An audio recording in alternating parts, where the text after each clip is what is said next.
सज्जनों और साथियों, क्षेत्रीय ट्रेनिंग सेंटर नासिक के महोदय एवं सभी गणमान्य अतिथियों, जो आरपीएफ में इंस्पेक्टर कैडर है, उनको ग्रुप बी में प्रमोशन देने का एक प्रस्ताव चल रहा था। डीजी साहब ने मेरे साथ विशेष चर्चा की है और उसके बाद में रेलवे बोर्ड के मेंबर्स के साथ भी मैंने उस विषय को रखा है। जैसे ही अप्रूव होता है वो बोर्ड के द्वारा, ये जो आपकी बड़े लंबे समय से डिमांड थी इंस्पेक्टर्स को ग्रेड बी में, ग्रुप बी में ऑफिसर का दर्जा दिया जाए, वो भी जल्दी पूरा होगा। हमारे आरपीएफ की जो एंसिलरी स्टाफ है, जो कि बहुत ही एक महत्वपूर्ण रोल अदा करते हैं और जिनको एक लंबे टाइम से प्रमोशन की डिमांड थी और प्रमोशन होता नहीं था क्योंकि उनकी एक विशेष कार्य पद्धति है, कार्य करने का एक अलग तरीका है, तो उनको प्रमोशन का एक वन टाइम प्रमोशन का फैसला भी बोर्ड द्वारा किया जा रहा है। डीजी साहब ने उसके बारे में चर्चा की थी, वो भी किया जाएगा। और जो आरपीएसएफ में हमारे साथी जो काम करते हैं, कई बार परिवार से लंबे टाइम दूर रहने के बाद में, लंबे टाइम काम करने के बाद में आरपीएफ के जोनल में जाने की उनकी जो डिमांड रहती है, उसके बारे में भी मैं डीजी साहब से चर्चा करूंगा और उसमें जो यथासंभव रेलवे का हित देख के, फोर्स का हित देख के और जवानों का हित देख के, तीनों का जो समायोजन करके जो उचित होगा उसमें अच्छा निर्णय लिया जाए। फिर मैं शानदार परेड के लिए परेड कमांडर साहब और परेड में जितने भाग लेने वाले जवान हैं, जितने अधिकारी हैं, आप सबको बधाई देना चाहूँगा। बहुत ही अच्छी डिसिप्लिन परेड थी, बड़ा आनंद आया। बड़े लंबे टाइम के बाद में मैंने किसी परेड में भाग लिया। मुझे जरा आयोजनों से और थोड़ी सेरेमोनियल चीज़ों से उतना मेरा झुकाव नहीं रहता है, निजाम नहीं रहता है, तो मैं काम में ज़्यादा फोकस करता हूँ। फिर भी जब डीसी साहब ने कहा कि स्थापना दिवस है, आना पड़ेगा, तो मैं इतनी सुंदर परेड में भाग लेने का मौका मिला, बहुत साथियों, मैं आपके सामने रेलवे की आज की परिस्थिति के बारे में 2-3 विषय रखना चाहूँगा। एक लंबे समय तक रेलवे जो इस देश की लाइफलाइन है, इसमें एक हाईली पॉलिटिकल नेतृत्व रहा। 50-60 साल तक आजादी के बाद में रेलवे में जिस तरह का विकास होना चाहिए था, रेलवे में जिस तरह के इन्वेस्टमेंट्स होने चाहिए थे, रेलवे को जो एक गुरुत्व दिया जाना चाहिए था, रेलवे को जो एक इम्पोर्टेंस देनी चाहिए थी, वो एक लंबे टाइम तक आजादी के बाद में उसको जितना इम्पोर्टेंस देनी चाहिए थी उतनी नहीं दी। परिस्थितियां बदली 2014 में।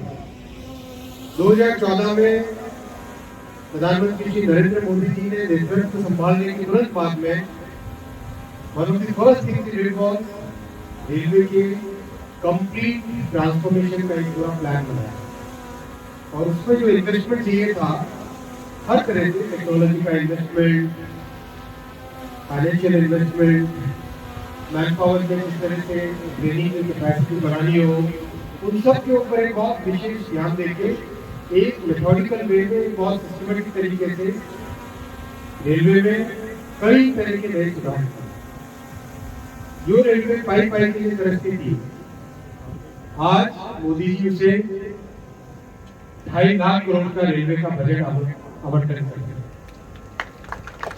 जिस रेलवे में नए प्रोजेक्ट के लिए वर्षों तक इंतजार करना पड़ता था, आज रेलवे में काम करने का ये पद्धति है कि पिछले वर्ष 5300 किलोमीटर नए रेलवे ट्रैक बनाए गए, जो कि स्विट्जरलैंड जैसे एक समृद्ध देश के पूरे रेलवे नेटवर्क से भी ज्यादा है। पिछले 10 वर्षों में 31,000 किलोमीटर नए रेलवे ट्रैक बने, जो कि फ्रांस जैसे समृद्ध देश का जितना रेलवे नेटवर्क है उससे भी ज्यादा है।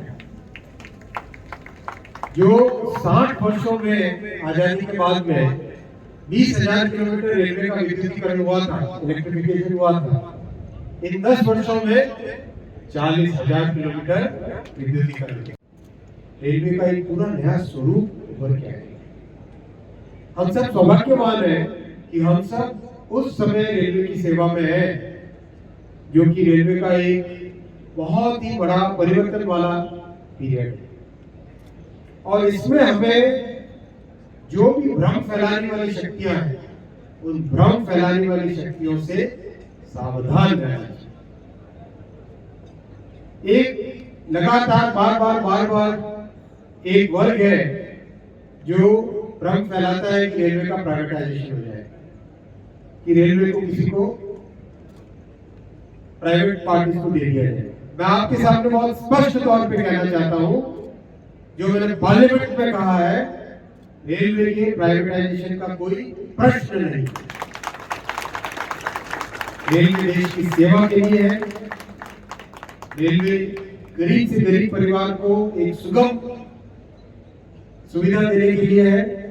आप देखो, आज 12,500 जनरल कोच का मैन्युफैक्चरिंग चल रहा है। 12,500 जनरल कोच, यानी जो व्यक्ति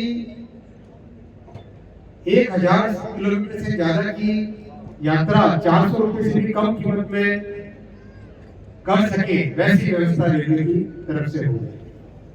अमृत भारत ट्रेन, नई फैसिलिटीज बने, उनका मॉडर्नाइजेशन हो, कई सिमुलेशन के मेथड्स वहां पे बने, सिमुलेटर्स लगे, और एक रियल लाइफ एनवायरनमेंट में जो चैलेंजेस आप फेस करते हैं, उन चैलेंजेस को फेस करने के लिए बेहतर सुविधाएं हो, उसके लिए हमारे आरपीएफ के जोनल ट्रेनिंग सेंटर्स को, और विशेषकर जहां आज हम इस कार्यक्रम में रेजिंग डे में हैं, सेंट्रल रेलवे के इस जोनल ट्रेनिंग सेंटर को अपग्रेड करने के लिए 35 करोड़ रुपीस का प्रोजेक्ट हाथ में लिया गया।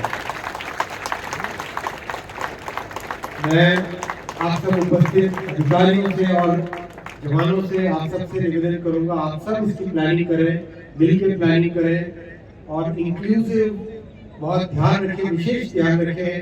जो हमारे यहाँ महिला कांस्टेबल्स और महिला अधिकारी ट्रेनिंग के लिए आते हैं, उनके लिए स्पेशल फैसिलिटीज हो। अगर उनके साथ बाई चांस अगर बच्चे भी, परिवार का कोई मेंबर भी आए, तो वो भी हम ध्यान में रखें।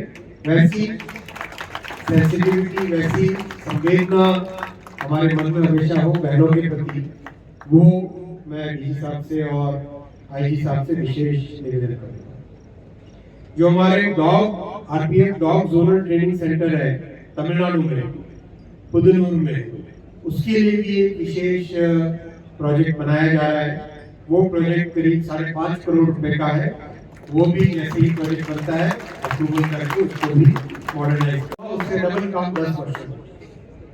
वैसे ही नए रेलवे लोकोमोटिव्स की डिजाइन हो, नई ट्रेन की डिजाइन हो, हमारे पूरे रेलवे में एक क्लियर फिलॉसफी है। भारत के जो लो इनकम वाले वर्ग हैं, जिन परिवारों की इनकम कम है, गरीब परिवार और मध्यम वर्ग के परिवार, उनके लिए रेलवे का सारा फोकस है गरीब परिवारों के लिए, मध्यम वर्ग के परिवारों के लिए एक अच्छी, सुगम और अफोर्डेबल सर्विस प्रोवाइड करना। ये बहुत एक महत्वपूर्ण फिलोसॉफिकल, बहुत महत्वपूर्ण स्ट्रैटेजिक डायरेक्शन है। प्रधानमंत्री श्री नरेंद्र मोदी जी का हमेशा आग्रह है, हमेशा मार्गदर्शन है कि रेलवे में नई से नई टेक्नोलॉजी लाई। आपने आरपीएफ में कई नई टेक्नोलॉजी लाई, आपने कई नए तरीकों से काम किया, इसके लिए मैं आपका अभिनंदन करता हूँ, आपका धन्यवाद करता हूँ। कई नए इनोवेशन आपने किए। अभी आपने जो ऐप बनाई, ये ऐप भी एक उस कड़ी में एक नया साधन है। जम्मू कश्मीर वाले प्रोजेक्ट में आरपीएफ ने और रेलवे के दूसरे अधिकारियों ने मिलकर जो सेफ्टी सिक्योरिटी का एक नया तरीका निकाला, वो भी एक बहुत अच्छा इनोवेशन। इस तरह से कई नए जो इनोवेशन आप कर रहे हैं, और रेलवे में आज सब जगह एक तरीके से नई टेक्नोलॉजीज, चाहे कवच हो, चाहे वंदे भारत के रूप में हो, चाहे अमृत भारत ट्रेन के रूप में हो, चाहे नमो भारत रैपिड रेल के रूप में हो, ये सब एक नई तरह की टेक्नोलॉजी रेलवे में आ जा रही है। आने वाले 5 वर्षों में